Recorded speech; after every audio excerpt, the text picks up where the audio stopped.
దేవునికి స్తోత్రములు. మీ అందరికీ నా వందనములు. బాగున్నారా? శ్రమలు ఎక్కువ వస్తున్నాయి కదా, ఎందుకంటే లెంట్ రేసులో 40 దినాలు ఉపవాసం రోజుల్లో మనం ఉన్నాము. కానీ అవన్నీ అయిపోయినాయి. కానీ ఇప్పుడు గుర్తు చేసుకుంటున్నాం, జ్ఞాపకం చేసుకుంటున్నాం. మనం కూడా చక్కపరచడానికి దేవుడు ఇలాగా మనల్ని జ్ఞాపకం చేసుకోండి. నేను ఎలా ఉన్నానో అలాగ మీరు కూడా ఉండాలి, నన్ను పోలికి మీరు రావాలి అని దేవుడు ఇష్టపడుతున్నాడు ప్రియులారా. అవును, ఆయనకి ఎంత ప్రేమ కదా మన పట్ల. ప్రాణమే పెట్టేశాడు కల్వారి సిలువలో, శ్రమపడి రక్తం కార్చి మరణించి తిరిగి లేచిన ప్రేమామూర్తి కనుక అందుకే మన పట్ల అంత ప్రేమ. సరే, వాక్యానికి వెళ్దాము. అంతకుముందు ఎపిసోడ్ సహాయపడిన ప్రియులు ఉన్నారు, వాళ్ళని తెలియపరుస్తున్నాను. ఈ ఎపిసోడ్కు నిర్మల సహోదరి, తర్వాత వాళ్ళ బాబు, వాళ్ళ భర్త ఉన్నారు, వాళ్ళ మమ్మీ, వాళ్ళ అన్న వదిన పిల్లలు కూడా ఉన్నారు. వాళ్ళ బాబు కుమారుడు లేక పుట్టాడు. మంచి సాక్ష్యం అది. 9 సంవత్సరాలు డాక్టరే పుట్టారు అని చెప్పారు. కానీ ఉపవాస ప్రార్థనలో ఆమె విశ్వాసాన్ని బట్టి దేవాది దేవుడు చక్కటి కుమారుని అనుగ్రహించారు. వాళ్ళ నాన్న ఇప్పుడు లేరు, కానీ వాళ్ళ నాన్న అనుకున్నారంట, నీకే కానీ బిడ్డ పుడితే తప్పకుండా టీవీకి స్పాన్సర్ చేస్తాము అని అనుకున్నాడంట. ఇప్పుడు వాళ్ళ నాన్న కూడా లేదు, బాబు కూడా 2 ఏళ్ళు పూర్తి అయిపోయింది. కానీ ఎందుకో ఆమె ప్రేరేపణ వచ్చి ఇప్పుడు చేశారు, చెప్పారు కూడా ఆ మాట. అవునమ్మా అన్నాను. మా వారు ఉంటే ఎప్పుడు చెప్తా ఉంటాను, నీకు పిల్లలు లేదంటావు, కనీసం ఉపవాస ప్రార్థనకు భోజనాలన్నా పెట్టొచ్చు కదా, నువ్వు టీచర్, ఆమె గవర్నమెంట్ టీచరు అని చెప్తా ఉంటారు పాపం. ఇప్పుడు మా వారు కూడా లేరు, వాళ్ళ నాన్న లేరు. దేవునికి స్తోత్రం, మళ్ళీ మనం కలుసుకోవచ్చు. కనుక నిర్మల వాళ్ళ కుమారుడు. రెండవదిగా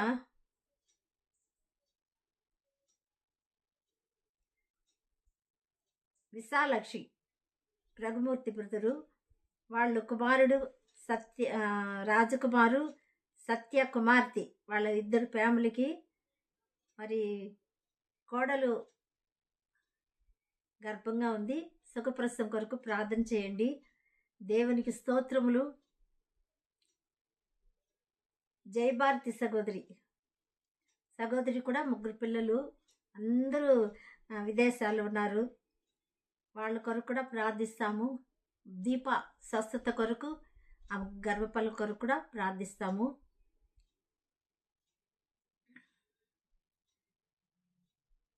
తెరీసా లోక వాళ్ళ పిల్లల కొరకు, వాళ్ళ క్యాటరింగ్ కొరకు, దావీదు కొరకు కూడా ప్రార్థన చేస్తాము. సామండేశ్వరి, ఆమె చాలా దూరం, తిరుపతిలోనే ఉన్నారు ఇంతకుముందు, కానీ ఇప్పుడు దూరంగా వెళ్ళారు, ఢిల్లీయా బాంబేకు. దేవునికి స్తోత్రం. వాళ్ళకి 2 పిల్లలు, వాళ్ళ జాబ్ కొరకు ప్రార్థించండి. వాక్య భాగానికి వెళ్దాం. ఎఫీసీలకు రాసిన పత్రిక 5వ అధ్యాయం 14వ వచనం. నిద్రించుచున్న నీవు మేల్కొని మృతులలో నుండి లెమ్ము. ప్రార్థన. పరిశుద్ధుడా, నీకు వందనాలు, స్తోత్రములు తండ్రి. స్తోత్రం స్తోత్రం స్తోత్రం దేవా. మహోన్నతుడా, మహాగణుడా, నీకు కృతజ్ఞతలు. వాక్యమైన దేవానికి స్తోత్రం. వివరించే యోగ్యత నాకు లేదు నాయనా, మీరే మాట్లాడండి. పరిశుద్ధాత్మ దేవా, మీరు వచ్చి వివరిస్తే మాకందరికీ అర్థమవుతుంది అయ్యా. మీరు మాట్లాడి మీ నామానికే ఘనత, మహిమ, ప్రభావాలు పొందుకోమని, మా కొరకు రక్తం కార్చిన, మరణాన్ని జయించి లేచిన యేసుక్రీస్తు శక్తిగల నామములో స్తుతిస్తూ సహాయం కోరి అతి వినయంతో వేడుకుంటున్నాం పరలోకమందున మా తండ్రి, ఆమేన్. వాక్యానికి వెళ్దాము. నిద్రించుచున్నా నీవు మేల్కొని మృతులలో నుండి లెమ్ము. మనము మామూలుగా క్రీస్తునందు చనిపోతే ఏమంటాము? నిద్రపోతారు కదా, వాళ్ళు చనిపోలేదు అని మామూలుగా. దశలోనికి మొదటి పత్రిక 4వ అధ్యాయం 15, 16 వచనములో మనం చూడొచ్చు ఆ మాటలు ఉన్నాయి.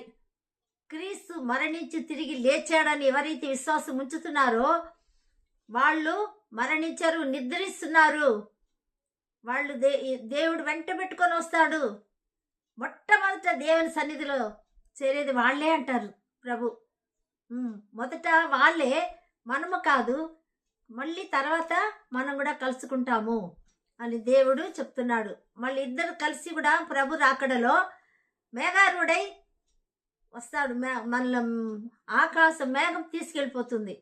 వాళ్ళే లేస్తారు, సమాధి తెరవబడి మనము కలుసుకుంటాము. అంటే జీవాన్ని మూట కట్టి పెట్టారు కదా, సమూయేలు గ్రంథంలో రాయబడింది. ఆ మూట ఇప్పితే ఆ జీవం వస్తుంది. తర్వాత ఆత్మని దేవుడు పంపుతాడు.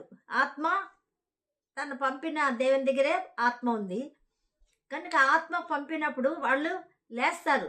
బట్ శరీరం ఇక్కడ ఉంది భూమి మీద, లేస్తే మనం కూడా మార్పు చెందుతాము.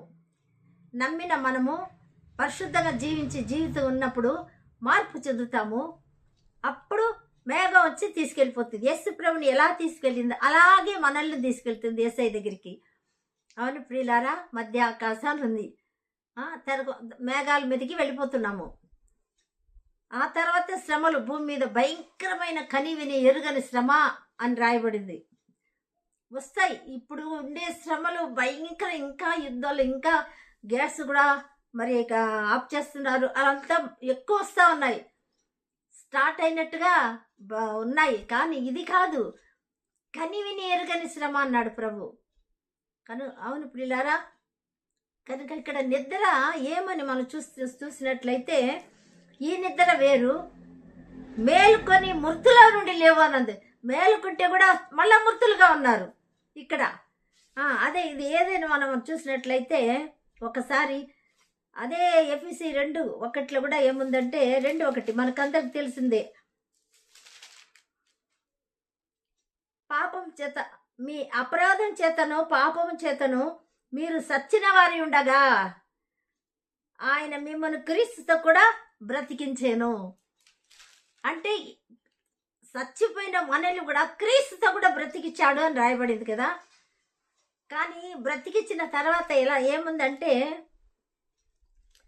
ఆయన మిమ్మను క్రీస్తు, మీరు వాటిని చేయొచ్చు, వాయుమండల సంబంధమైన అధిపతిని అనగా, అంటే వాటిని చేయొచ్చు అంటే ప్రభుని నమ్ముకొని బాప్తిసం తీసుకున్న తర్వాత ఏం చేస్తాము? ప్రభు బిళ్ళ తీసుకుంటాం, పాటలు పాడతాము, వాక్యానికి వెళ్దాము, ఆరాధనకి వెళ్తూనే ఉంటాం, వస్తూనే ఉంటాం కదా. కానీ వాటిని చేయొచ్చు, ఏం చేస్తున్నామంట మనము వాయుమండల అధిపతిని. రోమిలికి రాసిన పత్రిక 13:11 ఒకసారి చదువుకుందాము.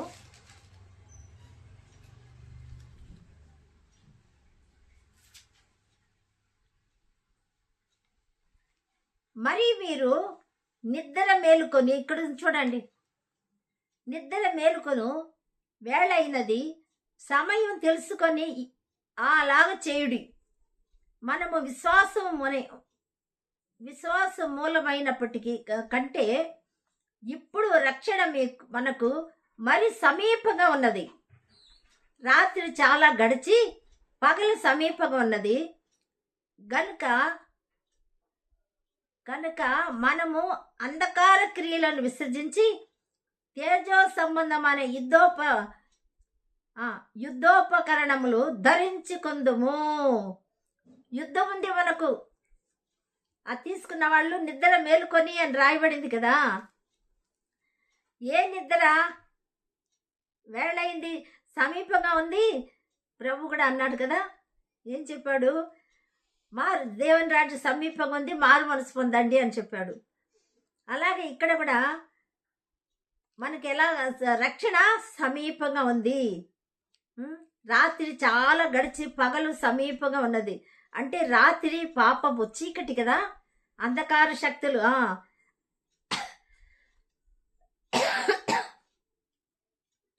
రాత్రి చాలా గడిచి పగలు సమీపంగా ఉన్నది కనుక మనము అంధకార క్రియలను విసర్జించి, అంధకార క్రియలు అంటే ఎఫెసీయులు ఏం చదువుకున్నాము? వాయుమండల కదా,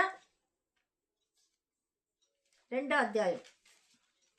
మన పోరాటం కూడా దురాత్మ సమూహముతో అని ఎఫెసీ 6:12 మనం చూడొచ్చు ప్రియులారా.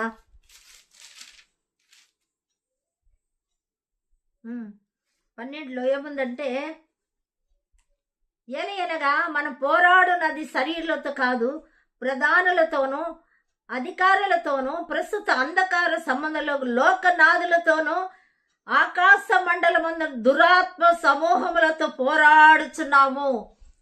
అంటే భయంకర, ఇప్పుడు ఈ పోరాటంలో మనం ఉన్నాము, కానీ ప్రభుని నమ్ముకున్నాము, ఆయనతో కూడా బ్రతికాము. బ్రతికి ఏం చేస్తున్నామంటే మళ్ళీ అయినానో వాయుమండల సంబంధమైన క్రియలు మనలో ఉన్నాయి. ఎందుకు? అంతరంగంలో గ్రహింపు లేదు, అంతరంగంలో సత్యం లేదు. పైకి మాత్రం నమ్ముకున్నాము, బాప్తిసం తీసుకున్నాము, సంఘానికి వెళ్తున్నాము, ప్రార్థన చేస్తున్నాం, పాటలు పాడుతున్నాం, అన్నీ చేస్తున్నాం, కానీ మన ఆలోచనలో క్రియల్లో ఏముందంటే వాయుమండల అధిపతి అని చూస్తూ ఉండము ఇక్కడ. అందుకే ఆ పోరాటము వాడి శాంతిని చెడగొడతాడు ప్రియులారా. అలా ఉంటే మనము, అందుకే చక్కగా రాయబడింది రోమాలో 12వ వచనం, అంధకార క్రియలు విసర్జించండి, అప్పుడు తేజ సంబంధమైన యుద్ధోపకరణములు ధరించుకోండి. ఏం ధరించుకోవాలి? సర్వాంగ కవచం ధరించుకోమని ఎఫెసీ 6:13-14 రాయబడింది.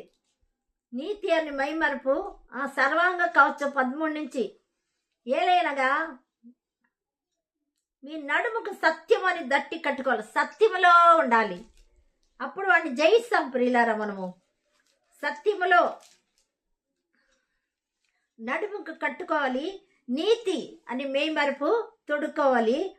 తర్వాత పాదాలకు సమాధాన జోడు స్వార్థ వలన సిద్ధ మనసు జోడు తొడుక్కు నిలబడండి, అప్పుడు సమాధానం కావాలి. ఎవరైనా మన మీద పోరాటం వస్తే, అమ్మో ఇప్పుడు నేను పోరాడునది ఈమెత కాదు, ఈయనత కాదు, ఆయనలో ఉండే దురాత్మతో, అది ప్రియులారా మనం తెలుసుకోవాల్సింది. అప్పుడు వాళ్ళ మీద కోపం రాదు కదా, సమాధానంగా ఉండిపోతాం. ఎందుకంటే సత్యములు ఉన్నాము, నీతిగా ఉన్నాము. ఇది ఈ క్రియ వచ్చి సమాధానంతో మనము నడుచుకోవాలి. అవును ప్రియులారా, అందుకే ఇక్కడ చక్కగా రాయబడింది. పోరాడున్నది ఏదో మనం సర్వాంగ కవచం ధరించాలంటే సత్యము ధరించుకోవాలి. సత్యం ఎవరు? యేసుక్రీస్తే సత్యం, నేనే మార్గము సత్యము జీవము అని చెప్పాడు. కనుక సత్యాన్ని మనం ధరించుకొని పోరాడాలి ప్రియులారా. అంటే రోమాలో ఏం చదువుకున్నామంటే అంధకార క్రియలు విసర్జించన్నట్టు ఏమి విసర్జించాలి? అల్లరితో కూడిన ఆటపాటలైనను మత్తైనను. ఇప్పుడు మత్యము ఎక్కడ రాయలేదే అంటారు కదా. ఏ మత్తు అయినా సరే మాత్రల ద్వారా త్రాగుడు, మరి ఏదో బ్రాంది, ఏదో సారాయి, రకరకాలు అంటారు కదా. అవన్నీ ఇప్పుడు గంజాయి కూడా వచ్చింది, ఇంకా భయంకరంగా మత్తు. మరి ఒకసారి నేను కొన్ని పిల్లల్ని చూశాను, పెయింట్ మూత తీసి దాన్ని కూడా వాసన చూసి మత్తుగా పడుకున్నారు. అవును ప్రియులారా, అలా చేస్తున్నారు, భయంకరమైనవి. కనుక మత్తు అని ఏం చేయాల దేవుడు? మన మొదలాల విసర్జించమన్నాడు. మత్యమైనను లేకయు కామ విలాసములైనను పోకిరి చేష్టలైనను లేకయు కలహమైనను మచ్చరమైనను లేకయు పగటి యందు నడుచుకొనున్నట్లు మర్యాదగా నడుచుకొందుము. మెట్టుకు ప్రభువైన యేసుక్రీస్తును ధరించుకొనిన వారై శరీరేచ్ఛలను నెరవేర్చుకొనుటకు శరీర విషయమై ఆలోచన చేసుకొనకుడి. అది విసర్జించాలంటే ఈ 40 రోజు ఉపవాసంలో దేవునికి ఏది ఇష్టం లేదో, వాయుమండల అధిపతికి, దురాత్మలు, దుష్ట శక్తులకు, అంధకార శక్తులు ఏ క్రియ ఉందో, ప్రభువా నేను ఉపవాసన్నాను, నీ ఇష్టం లేని విడిచిపెట్టుకు నాకు సహాయం చేయండి, నాకు శక్తిని ఇవ్వండి ప్రభువా, నీ ఆత్మ అభిషేకం ఇవ్వండి ప్రభువా అని ప్రార్థిస్తామా ప్రియులారా? అలా ప్రార్థిస్తే సాతాన్ని, పోరాటాన్ని జయిస్తాము. అవును, దుష్టుని మనం జయించేవారుగా మనం ఉంటాం ప్రియులారా. కనుక అందుకే యెషయా గ్రంథము, ప్రభు మన పక్షాన యుద్ధం ఆడే దేవుడు ఉన్నాడు. 26 అధ్యాయము 19 వచనం ఒకసారి చదువుతాను.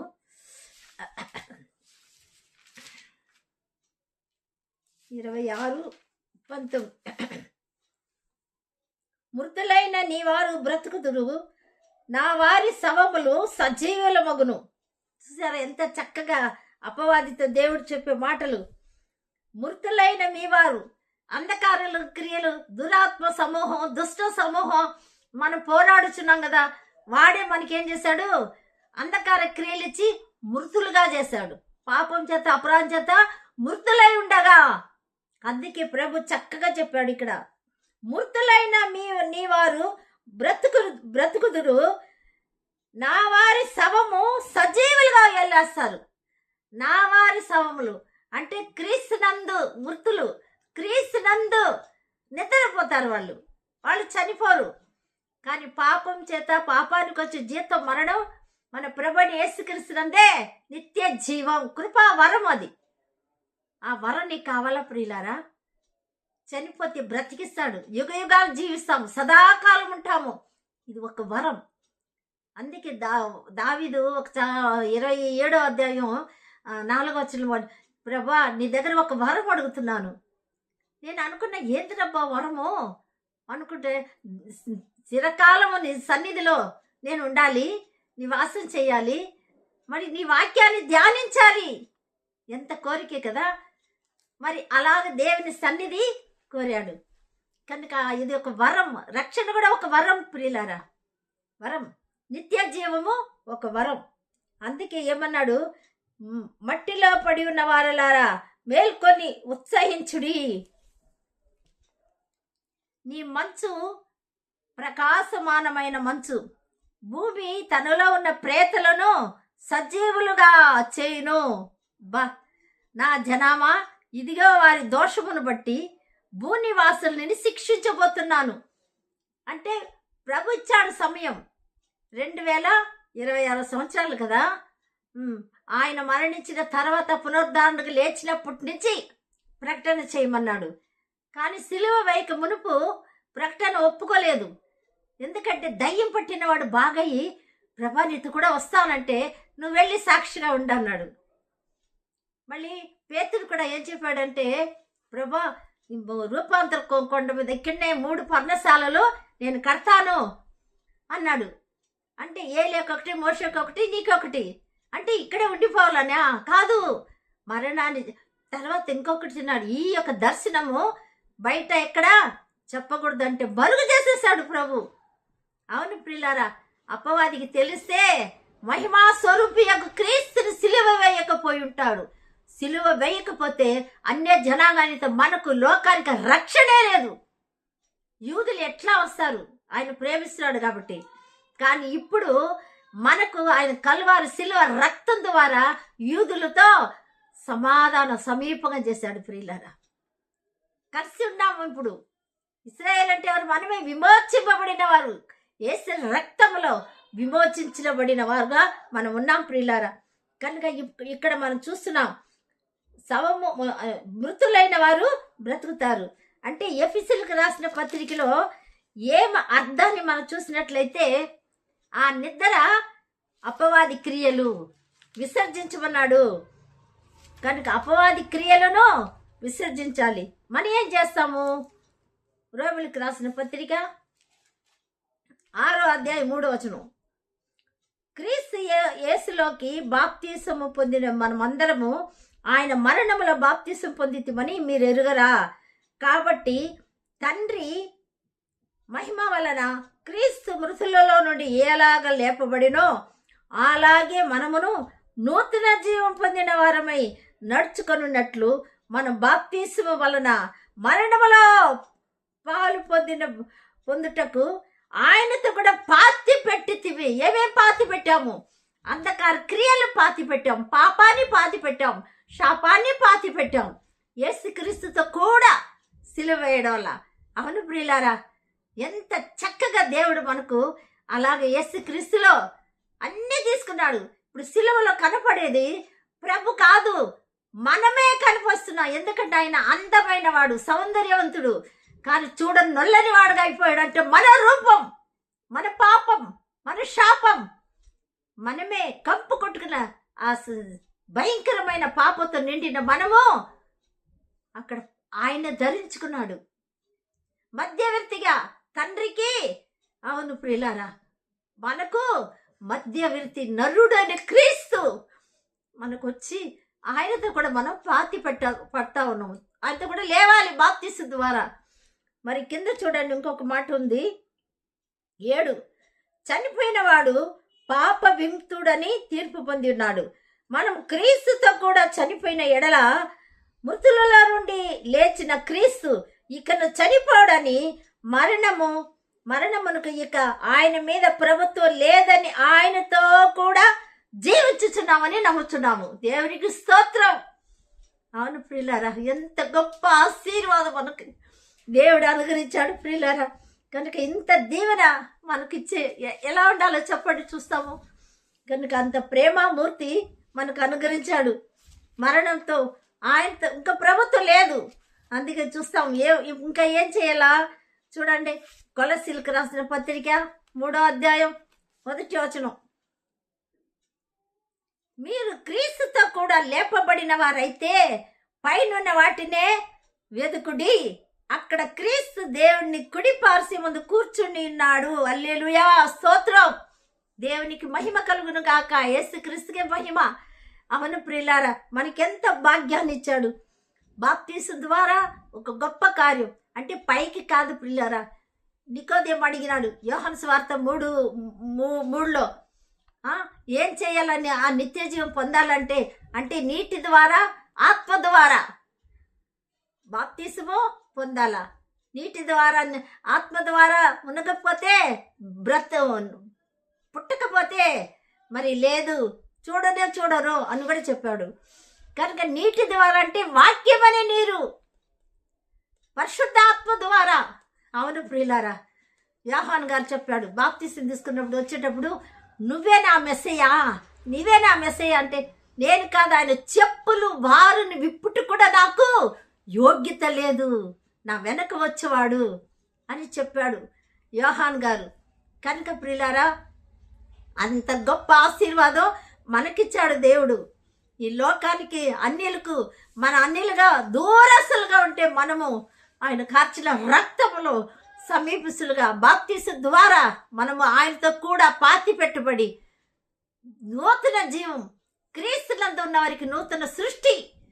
కనుక అలాగ లేపబడి ఆయనతో కూడా మనం కూర్చుంటాం. ప్రభు వచ్చేటప్పుడు మొదట పునరుద్ధానం ప్రభు, తర్వాత ఆయన ప్రజలు ఆయన పునరుద్ధానంగా లేపబడతాం ప్రియులారా.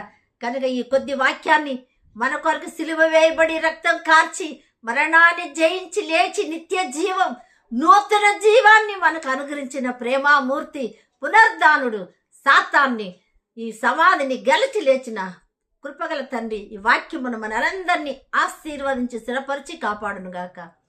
ఆమేన్. జీవంగల దేవానికి వందనాలు, స్తుతులు, స్తోత్రములు తండ్రి. ప్రభా, పాన్సర్ చేసిన బిడ్డల్ని ఆశీర్వదించి దీవించండి తండ్రి. నా ప్రియ ప్రభా, మేము తండ్రి వాటిని చేయొచ్చు నాయనా తండ్రి. ఇదిగా అంధకార క్రియలతో పాలివారుగా మేము ఉండకుండా నాయన నూతన క్రియ, నూతన జీవం మాకు ఇవ్వడానికి ఇష్టపడ్డావు. నీకు వందనాలు, స్తోత్రం నాయన.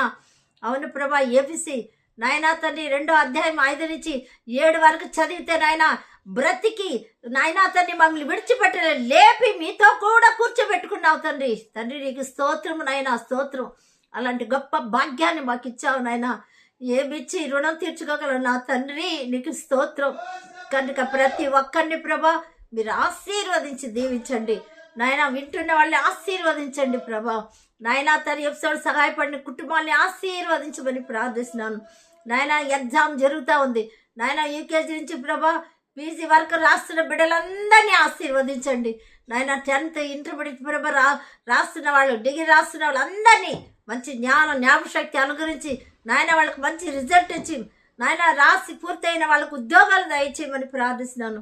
యవన బిడ్డలకు వివాహ విషయంలో అద్భుతం జరిగించమని ప్రార్థిస్తున్నాను. వివాహమైన యవన బిడ్డలు ప్రభు గర్భఫలం దయచేయమని ప్రార్థిస్తున్నాను తండ్రి కృప చూపించండి. అలాగే నా ప్రియ ప్రభా పిల్లలు గర్భిణీలకు ప్రభా సుఖప్రసవం దయచేయండి నాయన అద్భుతకరుడా. అలాగే నా ప్రభా పిల్లలకు చిన్నపిల్లలకు నాయన అనారోగ్యంతో ఉండి బిడ్డలందరికీ స్వస్థత కలుగ చేయమని ప్రార్థిస్తున్నాం. దీర్ఘ వ్యాధితో బాధపడుతున్న వాళ్ళకు సంపూర్ణ ఆరోగ్యం దయచేయమని ప్రార్థిస్తున్నాం. స్వస్థపరచండి యేసప్ప. అంధకార శక్తిని లయపరచండి, దుష్టుని దూరపరచండి.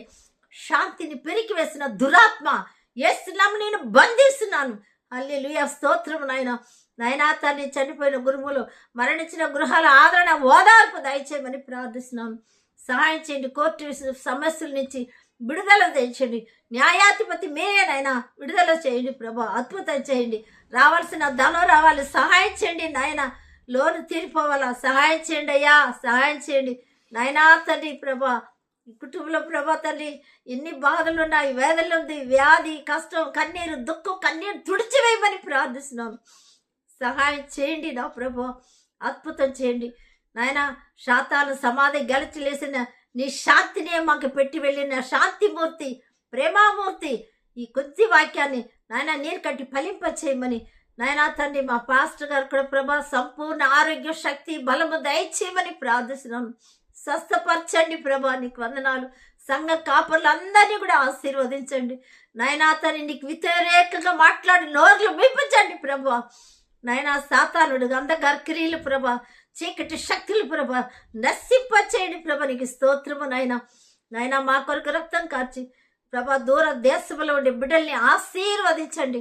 బిజినెస్ చేసుకున్న బిడ్డల్ని ఆశీర్వదించండి ప్రభా.